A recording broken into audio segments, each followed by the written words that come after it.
If your addicted loved one is manipulating you, what that means is they are pressing on some button that you already have and they're using that against you. These are emotional buttons like fear, guilt, embarrassment, anger, shame. Your loved one knows exactly what your buttons are and which ones have a hair trigger, and their addiction will undoubtedly use those emotional buttons against you. For me personally, guilt has always been a huge button for me. I naturally feel really bad when I see other people suffering or uncomfortable, even if I know they did it to themselves. A lot of you know I grew up in a very addicted family, and one of the people that was addicted in my family was my older half sister. Now, my older sister got pregnant at a very young age, and she had lots of kids, and she was always struggling. And I always felt bad because she had such a hard time paying her bills and having even regular life necessities for her and her kids. So not only did I feel bad for her for suffering, but I felt even extra guilty with the idea that her kids could be suffering. And that guilt held me hostage for a very long time. I would actually feel like sick at my stomach when I would see her phone number pop up, because I knew whatever was about to happen, I was going to walk away feeling bad about it. It was so bad that most of the time I couldn't answer when I saw it ringing. I would actually have to like collect myself and get myself in a place that I could call back, because I was always left with a dilemma. Say yes, I would help and feel guilty because you know you're enabling and you're helping that way, or say no, I won't help and feel guilty because you're allowing someone to suffer. It was like any which way I looked, I felt guilty about it. And that dynamic went on for years and years and years,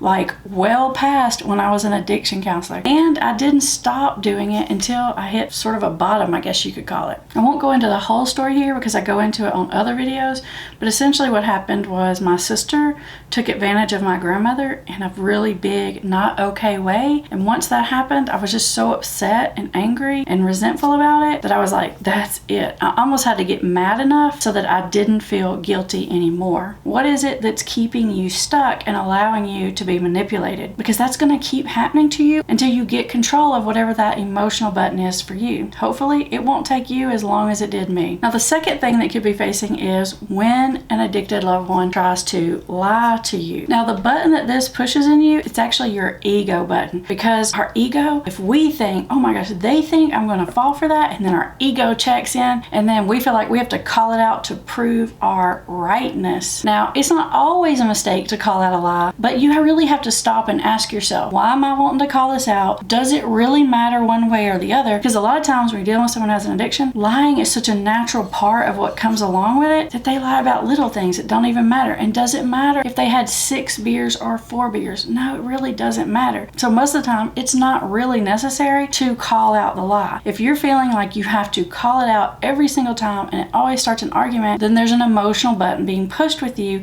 and that has to do with you're worried about what that other person thinks about you. Oh, they think I'm that naive, or they think they can get away with that, or they think this. I gotta step up to the plate and say, I know you're lying. I gotta call you out. But you gotta remember, got to be strategic. Don't call it out just because your ego button has been pushed. I actually have several videos on dealing with lying, and I will link them up here and I'll put them at the end of the video. Now, gaslighting is a whole nother category. If you have an addicted loved one that tends to use gaslighting against you, then what's happening is your button is self-doubt. They're making you doubt yourself, your choices, your boundaries. They're even making you doubt what you're seeing with your own 2 eyes. And if this goes on long enough, you can really end up in bad shape. Like, you don't know what to trust and what not to trust, and eventually you just stop trusting your own instincts altogether, and that might cause you to just give up and believe everything they're saying, or it might cause you to turn into this like super investigator spy person where you're constantly looking for proof